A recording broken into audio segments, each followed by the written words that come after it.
President Abdelfattah El-Sisi meets the Irish President Michael Higgins in the final stop of his European tour.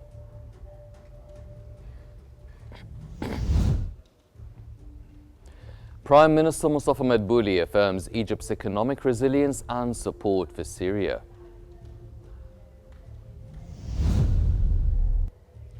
And Foreign Minister Badr Abdullah and his American counterpart Antony Blinken condemn Israel's seizure of Syrian territory.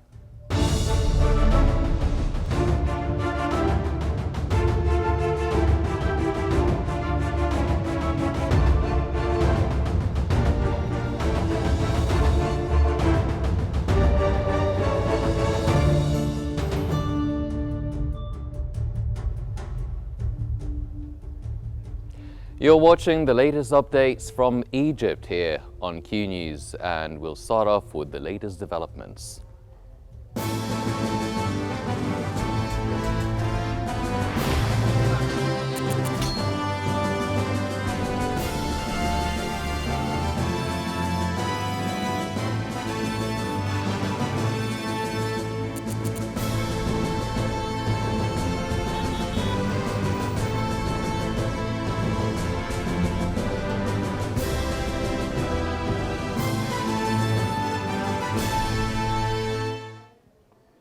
President Abdelfattah El-Sisi has met with Irish President Michael Higgins at the start of his official visit to Ireland, the final stop of his European tour.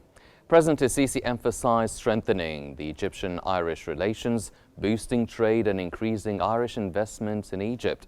He also thanked Ireland for its support of the Palestinian cause and regional issues, advocating for broader international recognition of Palestine.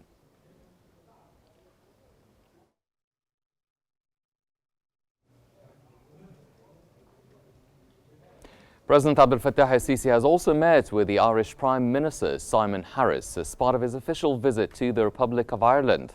President El-Sisi signed the dignitaries' register at the Prime Minister's office, where both sides emphasized strengthening bilateral relations, particularly in the economic field.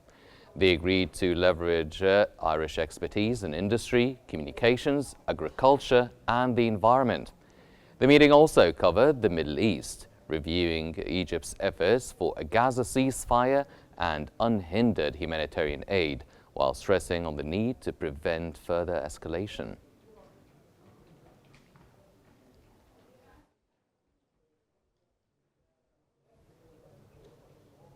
President Abdelfattah El-Sisi has concluded his European tour after visiting Denmark, Norway and Ireland.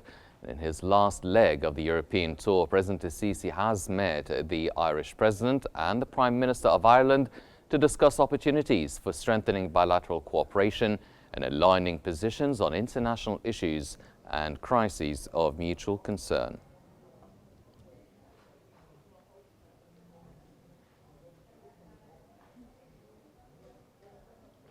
And for further analysis on President El-Sisi's European tour, we're joined from Cairo by Ambassador Gamal Bayoumi, the former Assistant Foreign Minister. Mr. Ambassador, thank you very much for joining us here on Qnews.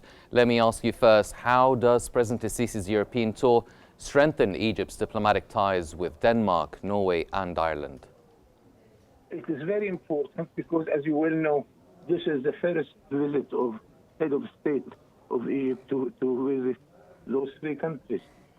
And of course, they are partners in the association agreement between Egypt and the European Union. We signed in 2004 with 15 countries. Now they are 27.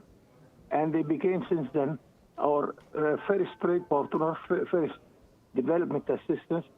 And our exports to this group increased by 4 times. And I think that Egypt is a first partner with Europe concerning trade and investment. So I am happy as an old diplomat to see my president is very active. From day to day, he is either visiting other countries or receiving his counterparts in Cairo, or phone calls going and coming back. So we have very active diplomacy nowadays. And I think we are benefiting from this in trade, in investment, in also the human resources. because we have a big community in the European Union, more than 1.5 million inhabitants. It is a good source of foreign currency. And we have not only the money assistance of projects, no, we have a huge program to help the Egyptian government institutions by twinning it with the European counterpart. We started by the Central Bank of Europe with 8 central banks from different countries in Europe. We visited the maritime safety because, as you well know, we have 68,000 ships. We want to make sure that they are floating quite safely. We visited the railways, and we make sure that it is going quite well. We visited the roads and the bridges. You have a car? Yes. Well, Your Excellency... Wait a minute. Look to the numbers of your car, because these numbers are coming as development assistance from Europe. It is German, by the way. So we are following the system of transport in Europe also. Your Excellency, other than the economic cooperation, what specific diplomatic goals did President El-Sisi aim to achieve during his visit to Europe? He wants to deepen the relations. He wants to widen it, and we want to attract more direct investment, because, as you well know, our savings is not enough to cover all our aims for development. So we are looking forward to our Egyptians living abroad, to the Arabs, and then to the European, and of course the European have the technology, and this is what we are seeking. Another thing that he is making a sort of promotion for investment in Egypt by the reality that Egypt is member in 3 big free trade areas. The Arab Free Trade Area, of course. Then we have the African Union Free Trade Area, 51 countries, and the European Union Free Trade Area, and with some few countries in Latin America. So the message is, if you come and invest in Egypt, then you will be addressing a market of 2,000 inhabitants. This is number 1. Number 2, if you come and invest in the Suez Canal zone, then you are coming nearer and nearer to your markets in Far East, whether it is Japan or China or Taiwan, Korea, and so on. Yes. So we have many things to attract foreign direct investment, and I think we are in a good position in order to do that. All we need really to make our homework, to make our bureaucracy much more better than what we are doing now, our banking system to make it much better, and so on. Mr. Ambassador, now, how will Egypt's relations with the European countries evolve following President El-Sisi's European tour? Are you expecting more of the same, or are you expecting some sort of a shift in the direction or the dynamics between Egypt and the European countries? At the beginning of our revolution, we were not yet recognized by all our partners. And then during an international meeting, our president met Angela Merkel. Then she immediately, the chemistry work, the personal chemistry is very important in the diplomatic relations also. So the ambassador, the German ambassador who was in charge to prepare for the visit of our president to Berlin, he came to me to address some questions, and he said the chemistry between Angela Merkel and President Abdelfattah El-Sisi became immediate.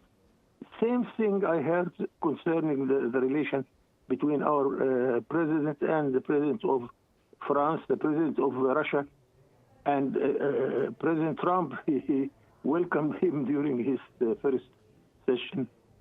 So I see that we are doing quite well, and we add to our efforts of diplomacy that we were lacking the presidential level in our diplomacy. Now we restore it. So we gain a lot behind this.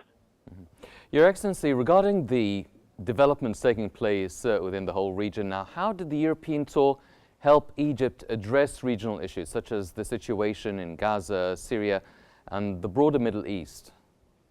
We have a very sad story here.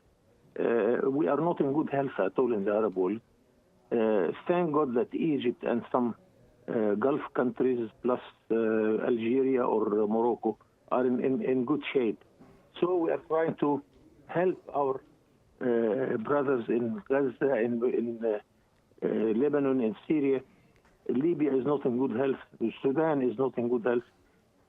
Yemen, which is a part of the Arab League, is becoming a sort of threat to the navigation in the Red Sea and the Suez Canal.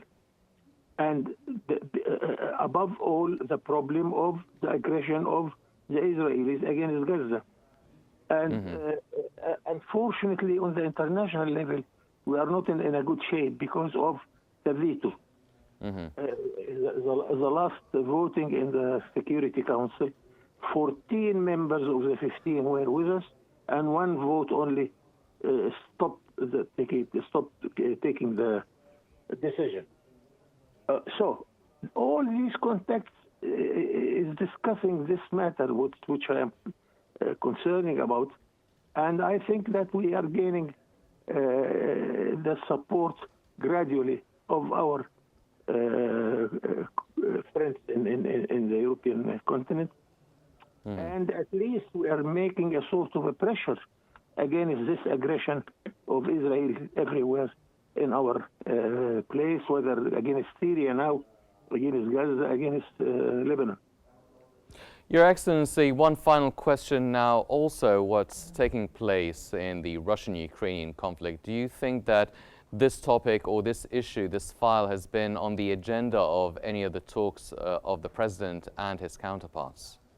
I always say that anything comes to an individual like myself or yourself, it must be on the table. So on the international level, I already mentioned the failure of the United Nations system. Ukraine is a big headache to us. The conflict between United States and China, commercially, and even between the United States and their partners in the European Union, because they are fighting each other. And the coming President Trump, he promised to impose more taxes against exports from China or from Europe. Yes. It is a big headache to us because we cannot tolerate being in the middle of this. So all these questions, of course, are discussed in such a way. And we are giving our hand as an unaligned country to help whatever we can do in order to make our life much better. From Cairo, that was Ambassador Gamal Bayoumi, the former Assistant Foreign Minister. Thank you very much, sir, for joining us. And President Abdelfattah El-Sisi has met with Foreign Minister Badr Abdelati to discuss the latest developments in the country's human rights efforts. As chairman of the Supreme Standing Committee for Human Rights, Abdelati presented the third executive report of Egypt's National Human Rights Strategy, highlighting progress in civil, political, economic, social and cultural rights, as well as the rights of women, children, the elderly, and people of special needs. Meanwhile, President El-Sisi reaffirmed the government's commitment to advancing human rights and called for continued awareness campaigns to educate state institutions and the public.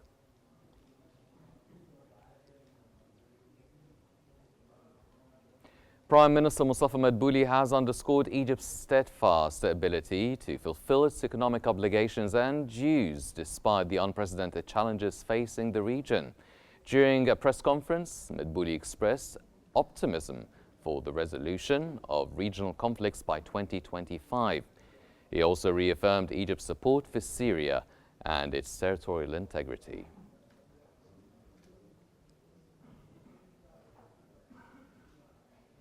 Foreign Minister Badr Abdelati and his American counterpart Antony Blinken have condemned Israel's seizure of Syrian territory. Abdelati affirmed Egypt's steadfast support for the Syrian state and its sovereignty, unity and territorial integrity. In the phone call, they called for a comprehensive political process in Syria that embraces all Syrian national parties after the recent fall of long-standing President Bashar al-Assad.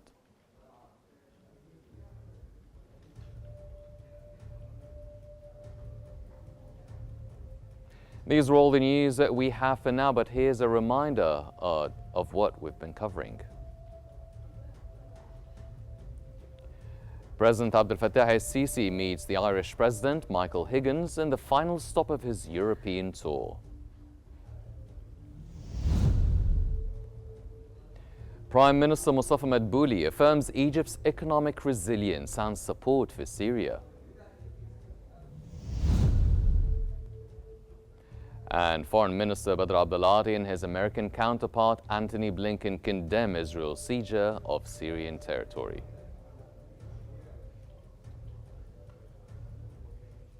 These are all the Egyptian news we have for now, but please remember to stay updated by following Q News for the latest developments. Thank you for joining.